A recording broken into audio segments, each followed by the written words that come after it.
Hi, everybody, and welcome to the September 14th episode of our Utah Cultural Sector Community Update. Before I launch in today, I want to give a special message to our closed captioner. If you could please identify yourself by speaking up in the Q&A so that we can give you the closed captioning privileges, that would be very helpful so we can get our closed captioning going for our attendees today. So thank you. So first of all, if you don't know who I am, my name is Crystal Young Otterstrom, and I'm the Executive Director of Utah Cultural Alliance Foundation. We also manage nowplayingutah.com, and I'm so happy to be here as your host today. If you're not familiar with our work, we're the industry association for arts, humanities, film, museum, and entertainment. We like to say basically everything that makes life worth living here in Utah. We help make that happen. A few housekeeping items. If you would like to turn on closed captioning, you can do that by clicking on the closed captioning button below and then click on create captions. And then you can click on show subtitle. So hopefully we can get that going in just a minute. I would like to thank our partners. So it takes a village to do the work that we do on behalf of the cultural sector. So I would like to thank our strong partnership, our strong village. I love working with all of these organizations and the individuals who work for them. Utah Department of Heritage and Arts, Utah Division of Arts and Museums, Utah Cultural Alliance Foundation, Utah Humanities, Utah Museums Association, as well as all of our local arts agencies from across the state. And I want to give one more shout out for our closed captioner. If you are in the attendees, please identify yourself in the Q&A box so that we can get you closed captioning abilities. Now I am pleased to introduce our panelists today. So first up is Jenny Howe, who represents the Utah Division of Multicultural Affairs. And she is a program specialist at Utah Division of Multicultural Affairs, committed to creating spaces of collective care and healing for communities of color.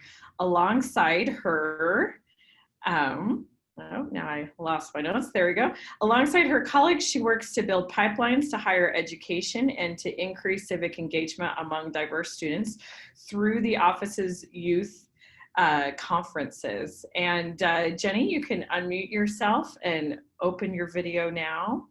And again, if you have any questions for any of our panelists, please put them in the Q&A at any time, and we will get them answered at the end of our presentation. Jenny, take it away.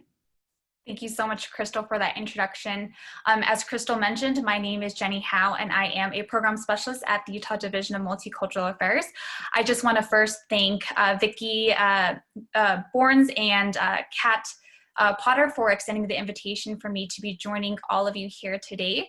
So for those of you who aren't familiar, we are one of 7 divisions within the Utah Department of Heritage and Arts, and our mission is to promote an inclusive climate for Utah's multicultural communities. And here today, we wanted to share information on how communities of color have been affected by the pandemic and sort of the work within our division as of late. And I wanted to share first and foremost the COVID-19 Racial Equity and Inclusion Grant. And so with this, it was the work of the Multicultural Advisory Committee, which stems from the state's larger task force relating to COVID-19. And we recognize that a lot of communities of color, they were left out of a lot of the grant processes. And so we wanted to make a space for these organizations to have access to funding and resources that they otherwise didn't. And within this grant, we received $4 million in CARES Act funding from the state legislature. And once again, grants are for organizations who provide basic needs assistance for multicultural communities. And we really wanted to center this grant in particular on racial equity. And So priority is given to organizations that are led by racially and ethnically diverse individuals who serve historically underserved populations and advance racial equity in the state of Utah. And once again, this just goes back to how a lot of multicultural communities haven't been a part of the grant process, and we wanted to center the space for them specifically.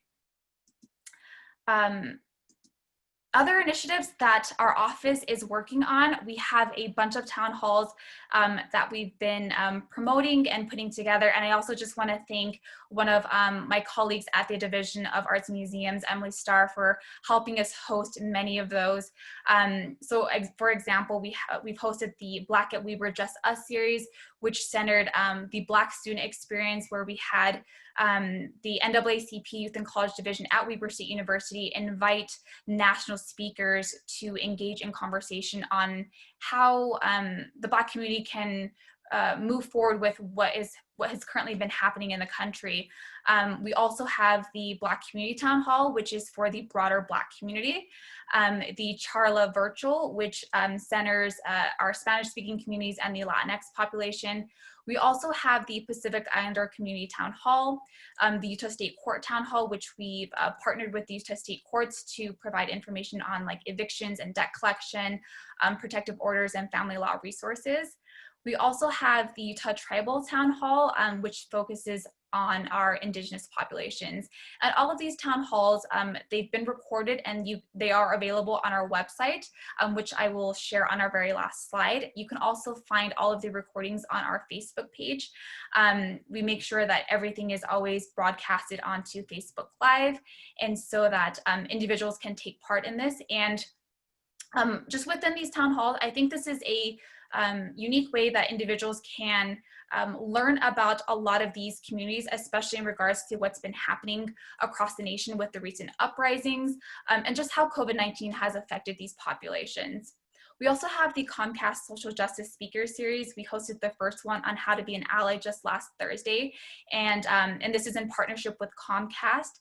And we had the author Austin Channing Brown, who is the author of I'm Still Here, Black Dignity in a World Made for Whiteness.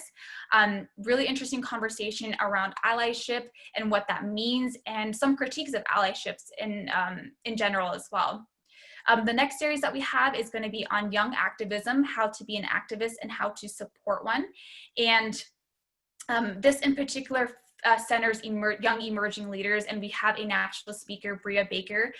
She is a Yale graduate, and she is a millennial activist working at the intersections of race, gender, public safety, and community.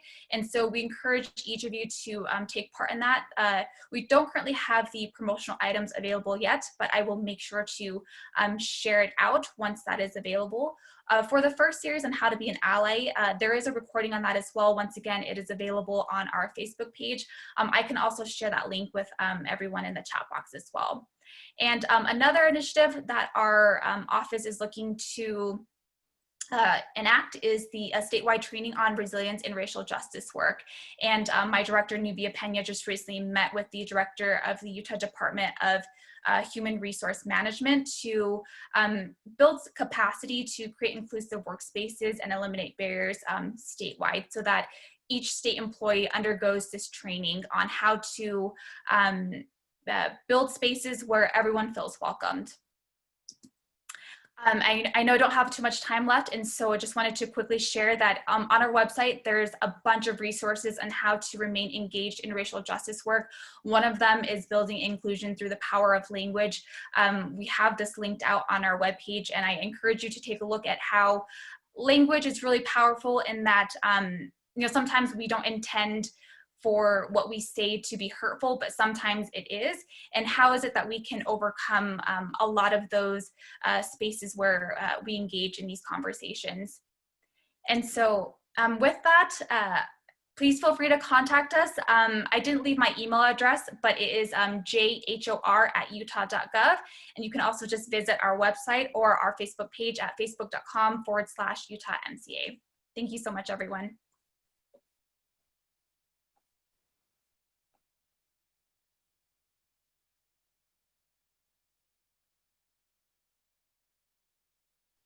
Crystal, unmute yourself. Oh my goodness. Thank you, Vicki. I was saying, Jenny, thank you so much for your work and for all of the work that Multicultural Affairs does for our state of Utah. I'm going to get the hang of this, I promise. Our next speaker up is Joshua Jones, who is Director of Communications at Ballet West. He has been with the company for 5 years. Before that, he did public relations at the Girl Scouts of Utah.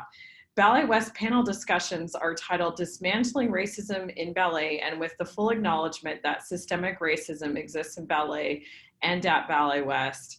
And there's going to be a link shortly to their most recent discussion in the chat. And with that, Joshua, I pass the baton to you. Thanks, everyone. Hopefully you can see me. Thanks, Crystal, and thanks to Vicki for having us, Ballet West, on this conversation. Victoria wanted us to speak about the panel discussions that we have been having over the last 4 months, but I want to take you back to how it started. I guess back to even February when Adam won Westminster College's Unsung Hero Award, the MLK Unsung Hero Award for his work of diversity in our community. And he's won, or Ballet West has won several of these types of awards that honor or award us for the work that we have done. And so we were feeling pretty good about ourselves. And then in May 25th, George Floyd, of course, was murdered. And that Monday, we put out a press release like many companies did. And through that conversation, it really opened the doors to some really frank conversations of what our dancers and some of our staff go through every day. Some very honest dialogues were had. And Adam reached out to all of his dancers of color to start a real conversation about ballet and Ballet West. And so through that, these dialogues, we launched a panel discussion titled Dismantling Racism in Classical Ballet. The first one was directed for our 300 summer intensive students. It was not broadcasted live, but they all watched it. And then our second conversation was titled The Look. It had dancers from our own company, as well as past or former dancers and dancers from other companies. And it was moderated by Dr. Elizabeth Pryor, a doctor of history and race. Through that conversation about the look, which examined how requirements of hair, dancers' tights, point shoes, and basic aspects of artist preparations and presentation, how those can be broadened, those aspects can be broadened to be more welcoming to artists of color. And through this conversation, this 1 hour conversation, it really woke Adam and myself up. We were we were watching the conversation happening. We weren't a part of it to allow for a very honest conversation. Through that, Ballet West has updated our policies regarding hair, makeup, shoes, tights for class and rehearsals and performances. This document has not been released publicly, but will be in the next week and a half. It goes through some issues or some policies that frankly, not just Ballet West, but other ballet companies have just never really thought of. Like, why do dancers wear pink tights? And one of the topics, just to go into that a bit, was how pink tights on a dancer, on a body of color, how it breaks up the line. And ballet is all about the line, of course. So on a white dancer, it looks better to have pink, even though nobody's skin color is pink, than on a person with dark skin. And how that little change could help dancers be promoted because they just look better in a color that fits their body tone. We are talking about how dancers of color have to paint their own shoes to match their skin color. And all of this is couched with the full knowledge that we're not going to get everything right. We're not going to say everything right or correctly, and we're going to mess up sometimes, but we want to have an honest discussion as a family here at Ballet West to let everyone feel welcomed. I think that we are doing that successfully to an extent. We just had our third conversation in the series, and it was on, again, the title Dismantling Racism in Classical Ballet. It featured some really incredible presenters. Christina Johnson, or excuse me, Lauren Anderson, who was the first African-American principal at Houston Ballet, Deborah Austin, the first principal at Pennsylvania Ballet, and who George Balanchine created new works on. Evelyn Cisneros, who is a Mexican-American, the first Mexican-American principal at San Francisco Ballet, and Virginia Johnson, who was the founder of Dance Theater of Harlem. And these four women told stories that were funny at times and also heart-wrenching of what they have been through. And again, that will be out on our YouTube channel and across our social media platforms this Friday. I hope that everyone can see it because it's really just so astounding how our industry has not afforded people of color the same opportunities and really swept things under the rug for so long. And I'm really proud of the work that Ballet West is doing to try and correct that. And just real quick, I just want to say, outside of these panel discussions, we're also going to start translating our playbills and press releases into Spanish.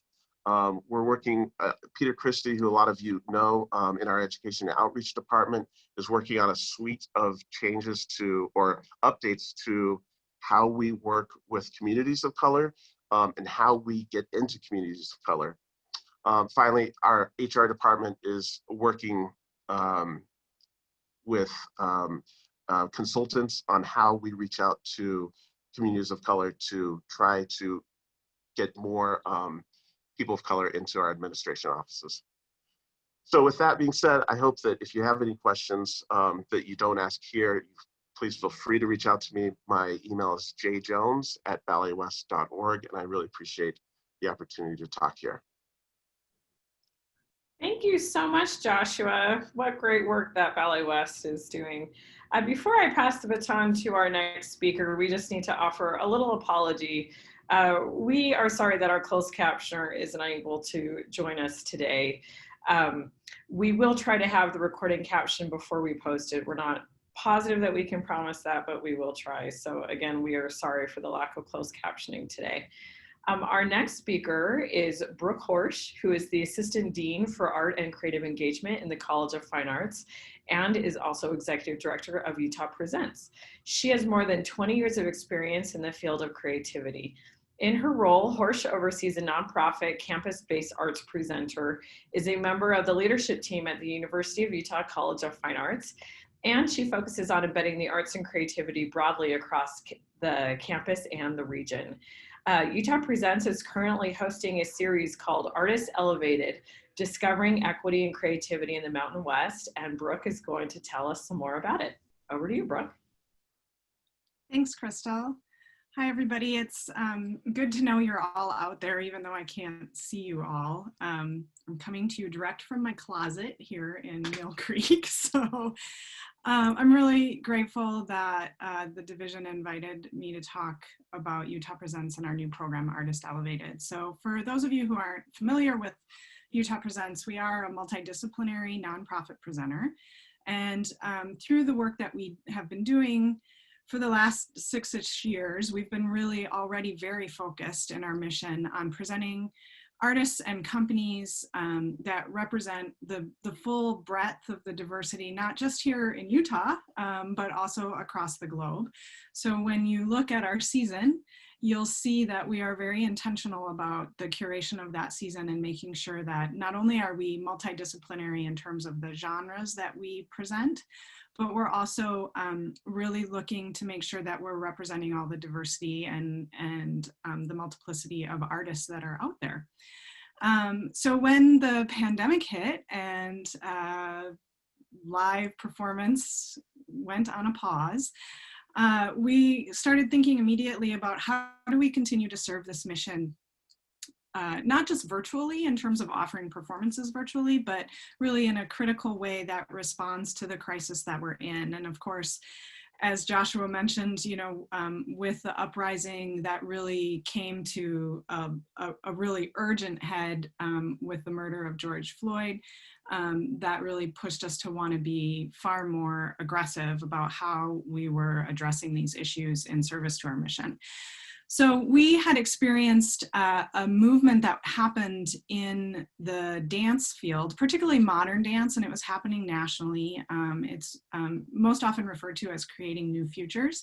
And it was a collection of dance artists and agents and managers that really came together to talk about how the pandemic was not only affecting all artists and particularly dancers who often work in a really, you know, gig to gig contract and don't necessarily have a company like Ballet West available to them that they're going to be employed with over the course of a year, but how artists of color in the dance community nationally were really even more adversely affected by the pandemic because of their situation of having less representation than white dance artists, and thereby being more vulnerable in their contracts, or particularly companies of color that represented artists of color. So we took our inspiration from that, and we decided that what we really wanted to do was to take this opportunity right now to focus on our region, not the whole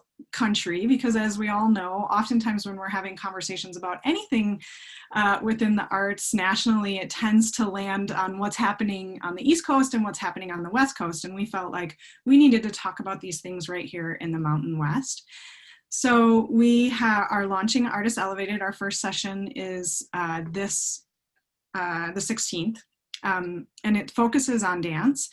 The first 6 sessions, as I said, are addressing different disciplines, and they are focused on elevating the story of artists. What is it to be an artist working in the Mountain West, and particularly an artist who identifies or comes from a marginalized community? What is it to try to put together a life in the arts, working under those conditions, and to really elevate those stories so we can all hear them? I think, you know, thinking about what Joshua shared about Ballet West sessions is we often respond better to things if it's a story told by someone, then it's personal and we can empathize with that. So the first 6 sessions in the fall are again focusing on the artist stories, and then we will follow up in the spring with 2 more sessions. One will be a combination of presenters and curators, and the second will be a combination of critics and funders, because one of the things that we really want to do is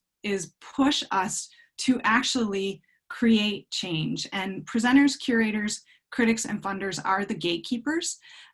You know, we can often have good intentions, but there's often a lot of things we do that keep artists from marginalized communities from having access to the same resources or even getting as much work as white artists. And so the second half of the program is really structured to really call to action those of us who are gatekeepers and say, after hearing the stories from the artists directly, what is it that we can do to create change? What is our responsibility to create change from within our own sectors that are right now mostly creating obstacles for artists? So you can find all of the information on the sessions at the web link that Alyssa put in the chat. I'm thrilled to say that for the first one upcoming, we're working with Joe Blake, and many of you probably are familiar with Joe. We're also working with Lehua Estrada, Leslie Fry, Evangelina Macias, And then Kate Mattingly, a scholar from the School of Dance and the Ballet Department. And Kate's work really focuses on issues around identity and race in dance, will be the moderator. We'll also have Jessica Pearson and Gabrielle, who used to work for Ballet West as well, was a dancer for Ballet West. So we're excited about the lineup. We also are currently looking to make our invitations to artists for the future disciplines to join us, as well as searching for scholars to moderate. And again, this is a Mountain West initiative, so we're looking to have artists and scholars from across the region, not just from Salt Lake City. So if you have artists that you would like to recommend, or a scholar that you know that's working at a different institution from the University of Utah, in theater, music, public and visual art, film, literary art, or literary arts, please feel free to reach out to me. I'll put my email in the chat here once I'm done presenting. And then finally, I just really want to thank that the partners who helped make this happen, because one of the other big priorities for us was to not ask artists to participate without valuing their time and their labor. And I think many of us experience that as people who work in creative industries, particularly in the performing arts, that we're often asked to contribute to things and expected to do it for free. And we didn't want to perpetuate that obstacle. So we were very fortunate that the Utah Division of Arts and Museums, the Salt Lake City Arts Council, the College of Fine Arts at the University of Utah, and Utah Humanities all helped us put together a budget that allows us to pay every single artist who's involved in the program. And so we are definitely trying to signal that artists have value. And that's it. Thank you so much, Brooke. I'm excited to attend. Thank you for doing this work. Our final panelist today is Laurel Cannon Alder, and I'm pleased to introduce her. She, as grants manager for Utah Arts and Museums, Laurel Cannon Alder oversees the strategic development of grants and investments for Utah's cultural community. Her focus has been to build partnerships and empower our creative workers to achieve their goals. And again, I want to remind everybody that you can put your questions directly into the Q&A in advance, and we'll get to them after everybody speaks. And now, Laurel, please tell us about the second round of Creating Utah grants. I want to thank the Utah Legislature for funding this program. Thank you. That's actually where I wanted to start as well, Crystal, which is to say thank you. Thanks to my co-panel members who are doing remarkable work, and thank you to the legislature for making some funding available. I'd like to acknowledge that our legislature is leading really in the nation in recognizing the difficulty that our creative sector is experiencing, and have tagged and made money available specifically for our creative community. I am going to share with you a couple of details on this grant. So the grant opened on Friday. So it's just been open really this weekend, and it will close on the 28th. So it's a very close, tight window. And I am just going to take the advantage of having a few minutes to talk to you to try and clear up a few things that I think will be places for questions for you. We've tried to provide a lot of information in the guidelines. And my philosophy and my approach to grant writing is to try and make it as user-friendly and as no nonsense as possible. But that's also a little challenging. This grant has a couple of elements to it that may not come across straight and easy. So the first thing is, this grant is coming from the federal government. It's coming through the CARES money, and I would assume, have heard, and probably many of you have already received CARES funding. So I think the first thing I'd like to make sure that you are just drilled into your heads is the fact that you've got to be really, really careful about any CARES funding that you have, and that you are tracking it. We have a resource that's available on our website, and we are in the chat.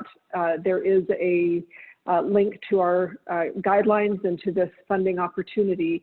At the bottom of that page, there is a tracking sheet that is it's a tool for you to use if it's useful to you. It's not a requirement by any means, but it's a tool for you to use to track where you have money, because the money, the CARES money came into the state in a variety of different ways. It's come into the state through the National Endowment for the Arts. It's come in through the National Endowment for the Humanities, which then fed, it fed into our agency and Utah Humanities. It's come in through the Western States Arts Federation, also known as WESTAF. It has come in through the legislature, and the legislature has also made it available to counties throughout the state. So there's a lot happening with this CARES funding. This particular funding that we are running right now is $7.5 million. It is available to all cultural organizations, nonprofits specifically, government agencies, and tribal governments. So this is not a funding opportunity for for-profits in this round. We are trying to make it as clear as possible, but there is a piece of this that may be a little confusing. So this is going to be reviewed on two elements. The loss of funding, the proof of loss of funding, and you're going to share that with us by way of providing profit and loss statements for both last year and this year, so we can have them comparatively reviewed by an outside review source.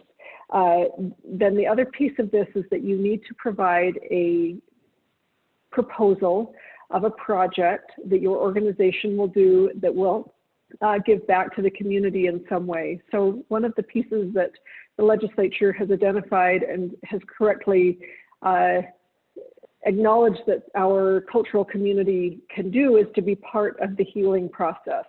It's really quite a remarkable thing that the legislature has heard what we've been telling them for many years, that we are part of that economic driver. And so this is our opportunity again to be part of that and to be part of the solution. So you are being asked when you apply for this funding to provide some kind of programming, some kind of project that will give back to the community. The legislature was kind enough to remove some of the restrictions that exist around the Shop in Utah, for example, the Shop in Utah opportunity, and some of the restrictions that were in the first round of funding. So there's not an exact amount of money that you have to provide back, but you are asked to do something. Now this can be normal programming. We are not, none of us in any space are trying to pile on or make more difficult any of your work, but we want to know how you're going to be doing your work so that it is part of getting people back engaged in the community, getting people back and out and participating in the community. So these are all things that we are looking at trying to identify. So there are two windows. The federal government has required that all funds be spent by December 30th. That is December 30th, not the 31st. And then the legislature has allowed the project to take place before June 30th.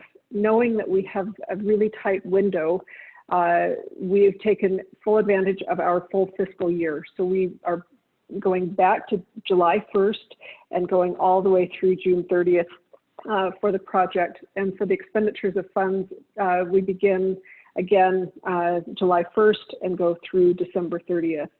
I am hopeful that you will spend time in the guidelines. We have done some questions and answers, like if you got money here, can you apply for this one? So there's a lot of information in the guidelines, and we would like to ask you to read the guidelines first. If there's a question you just can't figure out an answer to, I am very happy to speak with you by email or by phone.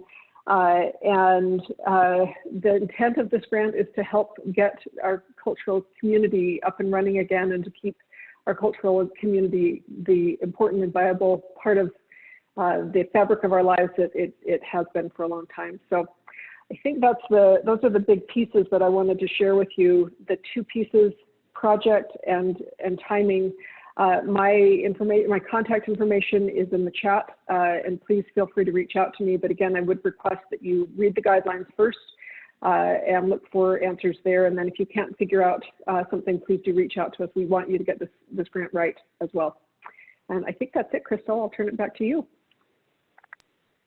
Great, thank you, Laurel. On behalf of all of us on the call, I want to acknowledge and thank Laurel for the gargantuan amount of work that she and her team have accomplished over this summer with putting out not one, but 2 new grant programs. It's really phenomenal work. I want to thank all of our panelists today, Jenny Howe, Joshua Jones, Brooke Horejsi, and Laurel Cannon-Alder. Before I turn it over to the Q&A, I have 2 quick updates.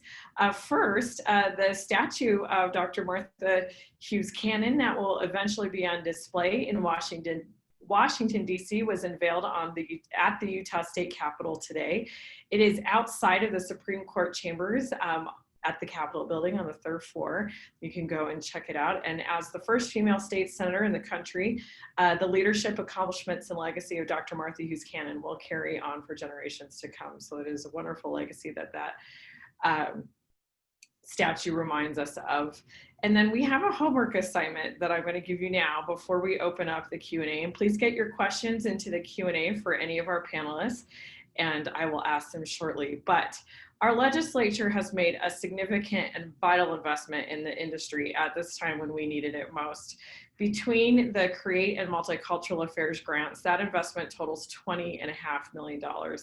Additionally, they've given our industry access to both rounds of the Shop in Utah grants, the Safe in Utah grants, and the Commercial Rent Program, which combined total $94 million. This investment is the 2nd largest investment in the country specifically to the cultural industry, and indeed might be the biggest when you count our access to these other programs. And they have invested $144 million towards making our schools safe. And in Utah, the cultural industry is allowed to open.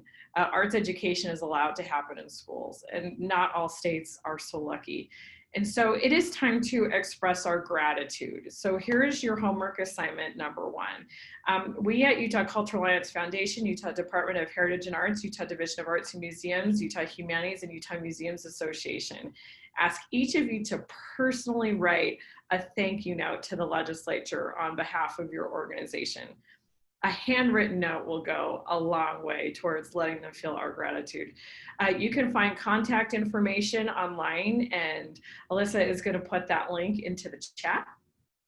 And then if writing a personal thank you note is too much, at that same link, you can also click a little button to send a quick email. And if you want to do both, that's great too. But we please ask all of you to work on writing a handwritten thank you note to both your personal legislators, the legislators who oversee where your organization is headquartered, as well as all members of Executive Appropriations Committee, because these are the people who made this investment possible in our industry at this time. And so now I open up the questions. So I will ask our first question. Laurel, I believe this question is for you, as is the next 2. It's regarding question 25 in the application, which states, what is the total financial loss experienced by your organization between March 13th, 2020 to July 31st, 2020? Could you please explain what is meant by financial loss? Specifically, with subscription sales, does financial loss refer to money already paid before March 13th, where the production was canceled and the subscription ticket not able to be redeemed? Or does financial loss refer only to transactions that occur after March 13th? It's a great question, and I think we're going to be navigating a lot of these details. You are welcome to provide additional information in the documents that you upload. We are trying to take this both from a big-hearted view and also looking for similarities between our agencies. We've identified March 13th to July 31st, knowing that we are not going to capture everything that you've lost. We don't have the capacity to, nor is that the intent of this funding. So that's a soft answer, I recognize, but the essence is you're going to be asked to upload profit and loss statements, and that answer that you give to us should be in alignment with what you give to us on your profit and loss statement. So you'll be asked to identify what your let's start with March, what your March income or your March expenses were, and your March revenue in 2019 and in 2020. It will go through each month and ask for that for both 19 and 20, and that answer should align with that. We know you've got losses that happened before that, and we know that you have losses that happened after that. We've tried to narrow it back to as close as we can to get apples to apples. I'll just leave my video on. It sounds like we've got a couple questions. You have a few more, Laurel. The second question also relates to that financial loss in question 25. Is this meant to refer to loss compared to what was made last year, or the loss compared to what was projected to be made this year? It's not projected. That should be fairly clear, because again, we're asking for data from last year and data from this year. Great. And then the next question for you is, explain the part about how expenses for the Create in Utah grant can start on July 1st, 2020 and run through June 30th, 2021, but it must be spent by December 30th of 2020. Yeah, so that's the tricky part, that, and thanks for giving me another chance to explain that. So this grant really exists in two pieces. It's really unlike anything else you'll probably ever see in your lifetime, and we hope this is the last time we'll see this kind of challenge to our community. So you have two windows and two things that need to take place. So window one is the expenses, basically your general operating expenses.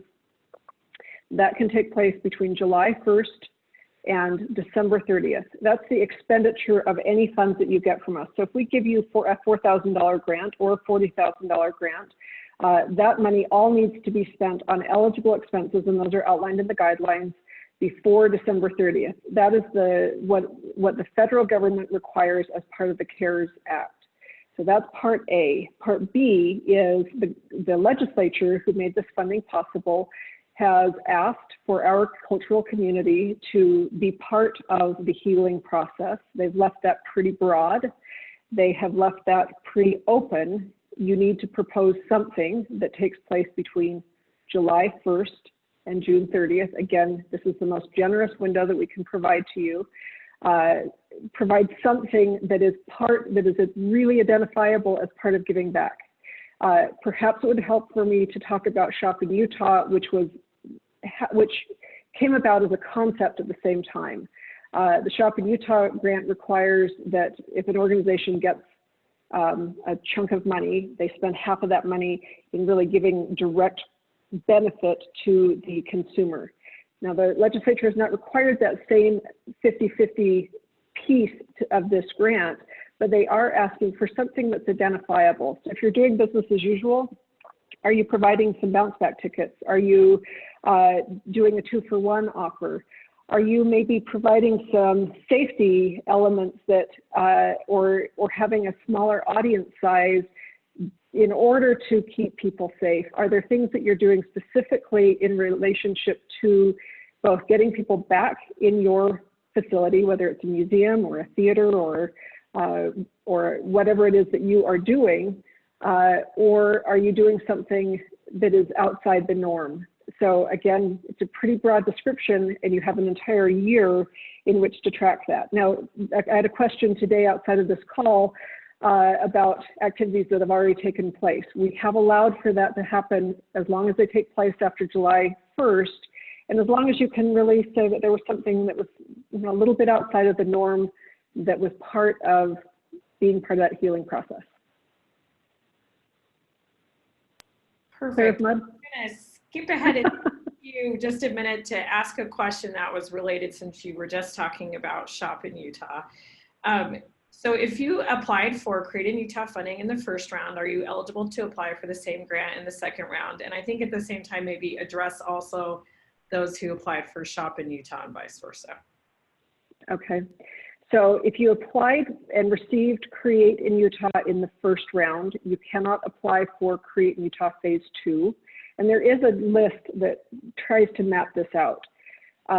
Shop in Utah, really the legislature kind of took all of those restrictions off for round 2 for both Shop in Utah and Create in Utah. So you can apply in this round, you can apply for both Shop in Utah, which opened today, and Shop in Utah, just gonna go slow here because this is really important. Shop in Utah is a first come, first serve grant, and it opens today. Create in Utah is not first come, first serve, and it closes on the 28th of this month at 5 p.m. You can apply for both. You can also apply for Shop in Utah Round 2 if you got Create in Utah Round 1. I think that's probably, there are more details, but let's leave it at that, Crystal. Thank you. And I will add, for those who did Shop in Utah in the first round, you are eligible to put in an increase request for up to $150,000 if you qualify for that amount of loss. So that information is on the Shop in Utah page. The next question, could you please expand on the idea of the project? In the original round, this had to do with a project promoting Utah tourism, economic development, etc. That hasn't changed, and I'm going to send you to the guidelines and ask you to read the guidelines for that. Thank you, Laurel. The next question is, do organizations have to wait until they receive the award check to spend the money, or can they apply it to expenses between July 1st, 2020 and when they receive the check? That's fine. July 1st is fine. We recognize that this is, when we close the grant on September 28th and we don't make an award until mid-October and you have to have it spent by December 30th, we're trying to play catch up. So yes, it's fine to go backwards to July 1st. That is very specifically what we made possible. And to answer the last question in the Q&A, and if anyone else has any last questions, feel free to get them in now. Yes, the first round was restricted to organizations with budgets 5 million above, but the second round is now open to everybody. And Crystal, I'll add to that one piece. In order to navigate some of the capacity and just those sheer numbers, you do have to show that you have a loss of $5,000 or more in order to apply for Create in Utah Round 2. Nothing else but $5,000 or more in that window of time, which begins March 13th and ends June 30 or July 31st. Perfect. Thank you so much, Laurel. I do not see any other open questions. So I want to thank all of our panelists, Jenny Howe, Joshua Jones, Brooke Horejsi, and Laurel Alder for speaking today. And now for homework assignment number 2. So reminder number 1 is to thank your legislators with a personal thank you note. Homework assignment number 2 is related to the Culture Your Way campaign that we talked about on our last call. There's a new nowplayingutah.com, and we will be promoting all of your events and happenings on that site as part of that campaign. And so we ask you to go and take a minute and make sure that your organization's listing is updated, your artist listing is updated, your venue listing is updated if you represent one of those 3 things, so that you are appropriately listed on that website. And if you are offering Shop in Utah discounts or Create in Utah offers, please make sure that category is selected, because those events are being exported to GoEd's in Utah website. So we hope that you are getting all of those listed. I want to thank everybody for coming. And related to Shop in Utah, I do know from talking to GoEd today that they already have several hundred applications in the queue. So please hurry and get those in if you haven't already. All right, so a couple upcoming events before we leave. The next cultural sector call will be on September 28th at 3:30 p.m. That's this call today. The next one, September 28th. Our friends at Utah Museums Association are hosting their virtual conversation table this Friday, September 18th at 2:00 p.m. Information's on their website. And then Utah Cultural Alliance's next cultural conversation is Tuesday, September 22nd at 2 p.m. And both of these cultural calls are open to all, not just for members of those 2 organizations. And they are open unrecorded conversations to discuss whatever your needs are at this time. So again, thank you so much to all of our partners, to Department of Heritage and Arts, Division of Arts and Museums, Utah Humanities, Utah Museums.